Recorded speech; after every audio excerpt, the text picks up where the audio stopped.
Hello friends, எல்லாருக்கும் வணக்கம். Welcome back to our channel ryaanudan. நான் இன்றைக்கி இந்த வீடியோவில் நம்ம என்ன பார்க்க போகிறோம்னா வல்லாரை கீரையை பற்றி தான் பார்க்க போகிறோம். வாங்க, நான் என்னோடய தோட்டத்தில் கொஞ்சம் செடிகள் வளர்த்துட்ருக்கேன். என்னென்ன செடிகள்னு கேட்குறீங்களா? நிறைய செடிகள் இருக்குது. அது கண்டிப்பாக உங்களுக்கு இன்னொரு வீடியோவில் போடுறேன். இந்த இதில் வந்துட்டு வல்லாரை கீரையும் ஒன்று நான் வளர்க்குற செடியில். ஸோ கீரை கொஞ்சம் நிறைய வளர்ந்துருக்கு. அதனால் அந்த பெரிய பெரிய லீஃபாக இருக்குது இல்லையா, அதை மட்டும் நல்லா கிள்ளி எடுத்துக்க போகிறேன்.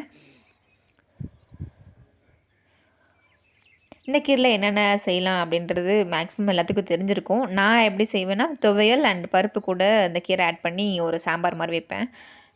ரொம்ப டேஸ்ட்டாக ஹெல்த்தியான ரெசிபி, சூப்பராக இருக்கும். வல்லாரைக்கீரை வளர்க்குறது கஷ்டமா அப்படின்னு கேட்டால் ஒரு கஷ்டமும் இல்லைங்க. ரொம்ப ஈஸியாக நம்ம வளர்த்துற முடியும். ஜஸ்ட் ஒரு தண்டு மட்டும் எடுத்துகிட்டு போயிட்டு ஒரு நல்ல மண்ணில் வச்சுட்டு நட்டுட்டு ஒரு தண்ணி மட்டும் டெய்லி நீங்கள் ஊற்றிட்டு வாங்க. அது நல்லா ஃபாஸ்ட்டாக கடக்கடான வேர் வந்துட்டு எல்லா இடத்துக்கும் போய் நிறைய வளர்ந்து நமக்கு நிறைய கீரை கொடுக்கும். ஆனால் எங்களோட விஷயத்தில் என்ன ஆகிடுச்சுன்னா, நான் நட்ட இடத்துல மண் வந்துட்டு கொஞ்சம் சரியில்லாமல் போயிடுச்சு. மண் நல்லா டைட்டாக இருந்துச்சு. அதனால வல்லாரைக்கீரையோட வேர் நல்லா சீக்கிரமாக வந்துட்டு வேர் பரவ முடியல. அதனால் எனக்கு இந்த அளவுக்கு கீரை கிடைக்கிறதுக்கே 3 மாதம் ஆகிடுச்சு.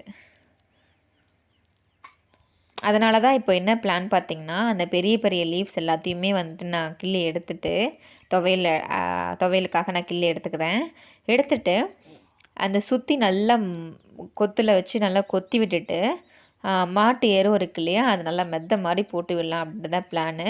அப்போ அதுக்கு நல்லா வேர் பரவுறதுக்கு கொஞ்சம் ஈஸியாக இருக்கும்ல, அதனால தான் அப்படி பண்ணலான்னு பிளானு. அதனால் எல்லாத்தையும் வந்துட்டு எல்லா பெரிய பெரிய லீவ்ஸையும் வந்துட்டு ஒரு டைம் பொறிச்சு துவையல் பண்ணிடலான் இருக்கேன். அப்புறம் நமக்கே தெரியும் வல்லாரைக்கீரை நன்மைகள் என்ன, பெனிஃபிட் என்னன்னு தெரியும். ஒரு குட்டி பாப்பா கூட சொல்லும், வல்லாரைக்கீரைனாவே ஞாபக சக்தி தான். ஸோ கண்டிப்பாக வீக்லி ஒன்ஸ் நம்ம ட்ரை பண்ணலாம். கண்டிப்பாக அதோட ரிசல்ட் கண்டிப்பாக கிடைக்கும்.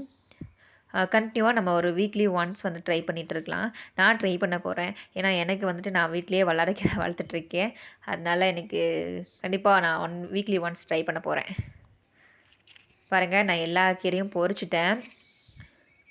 எனக்கு எவ்வளோ கீரை கிடச்சிருக்கு பார்த்தீங்களா? இவ்வளோ கிடச்சிருக்குங்க. எனக்கு ஒரு வேலைக்கு கண்டிப்பாக அது பத்தும். சூப்பராக இருக்குல்ல? கொஞ்சம் மண் இருக்குது. நல்லா வாஷ் பண்ணி எடுத்து வச்சுக்க போகிறேன். கண்டிப்பாக நீங்களும் வீட்டில் வந்து ட்ரை பண்ணுங்கள் வளர்க்குறதுக்கு. ஓகே, இதுக்கப்புறம் நான் நல்லா பொறிச்சிட்டேன். இந்த பிளான் என்ன பார்த்தீங்கன்னா, உங்களுக்கு ஆல்ரெடி சொல்லிட்டேன் இல்லையா, அந்த நான் ஆக்சுவலி அதை சுற்றி நல்லா கொத்தி விட்டுட்டு மாட்டு எரு வந்துட்டு நான் போட போகிறேன். நான் எப்படி துவையல் பண்ணேன், என்னென்ன இன்க்ரீடியன்ஸ் ஆட் பண்ணேன் அப்படின்னு மட்டும் நான் ஷேர் பண்ணுறேன். ரெசிபி எதுவும் நான் ஷேர் பண்ணல. கீரை எடுத்துக்கிட்டேன், நல்லா வாஷ் பண்ணி எடுத்து வச்சுருக்கேன். அதுக்கப்புறம் ஒரு 10லேருந்து 15 சின்ன வெங்காயம் எடுத்துட்டேன்.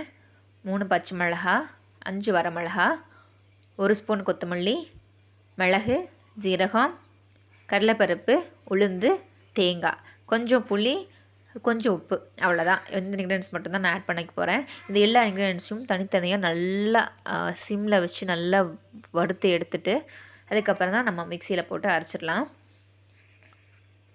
நீங்களும் உங்கள் ஊர் சைடில் எப்படிலாம் பண்ணுவீங்க, அதுவும் அந்த மாதிரியும் ட்ரை பண்ணுங்கள். இந்த மாதிரியும் இன்க்ரீடியன்ஸும் சேர்த்து ட்ரை பண்ணுங்கள். கண்டிப்பாக நல்லாயிருக்கும், டேஸ்ட்டாக இருக்கும். ஃபைனலாக நான் அரைச்சிட்டு காமிக்கிறேன்.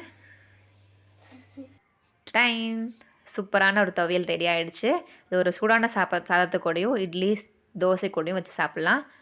கண்டிப்பாக உங்களுக்கு இந்த வீடியோ பிடிச்சிருக்குன்னு நினைக்கிறேன். Please subscribe ryaanudan. லைக் பண்ணுங்கள், ஷேர் பண்ணுங்கள், கமெண்ட் பண்ணுங்கள். தேங்க்யூ.